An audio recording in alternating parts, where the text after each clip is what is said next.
From the Oklahoman studios here in Oklahoma City, I'm Barry Trammell along with OSU writer Kyle Fredrickson. And Kyle, OSU spring practice is hitting the home stretch. Cornerback, very interesting position where the Cowboys are having to retool, but they have a semi-veteran in Ramon Richards who, as a freshman 2 years ago, played extensively. As a sophomore, didn't play much. What's the Cowboys expecting out of Ramon Richards? They're expecting him to be a starter. I basically asked Mike Gundy that question, with the departure of Kevin Peterson, leaving that open starting spot for the Cowboys at corner. It's really for Richards to lose at this point. Here's a guy, like you mentioned, played as a freshman, had his ups and downs, and then last year we hardly saw him at all. I know that Texas Tech game, he has the late interception return for a touchdown, one of the few highlights for a guy who was really a staple of this defense just a couple years ago. So, among all of these true freshmen who played right away, entering into the next year, we wondered if some of them might redshirt. We saw it with Justin Phillips at linebacker.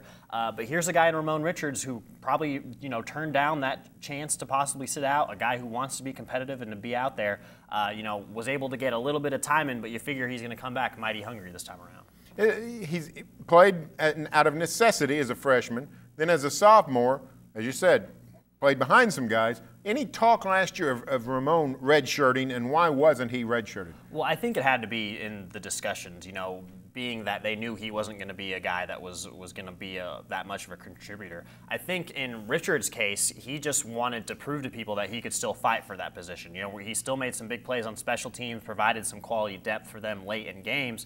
I just think it was a situation where he wasn't ready to take that back seat. Whether, he's going to look back and think, hey, I wish I would have sat out, I think that's yet to be seen. We'll kind of see how these next couple of years play out for him. But if anything, I think he gained some valuable experience of watching some of those guys play last year, and Kevin Peterson and Michael Hunter, the Indiana transfer, just to kind of gain some more of that X's and O's knowledge. This OSU defense looked very strong through most of last season. Some injuries mounted, the schedule toughened. Oklahoma State's defense basically collapsed. What can we expect out of this defense in 2016? Well, there's going to be a lot more youth than this past season with such a veteran-laden defense. Losing a guy in Ryan Simmons, Jimmy Bean, Emmanuel Ogbah, those are some staples of the program.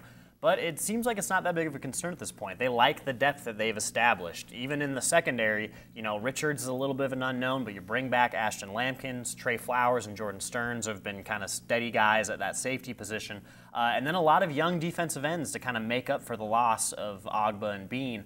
Guys like Jarrell Owens, Jordan Brailford, they've played sparingly, and now this is really going to be their chance to be those featured starters. So a lot to be seen and shake out in the depth chart, I think, through spring and fall camp, but a lot of reason for optimism on that side of the ball. All right, Kyle, we'll keep an eye on Ramon Richards.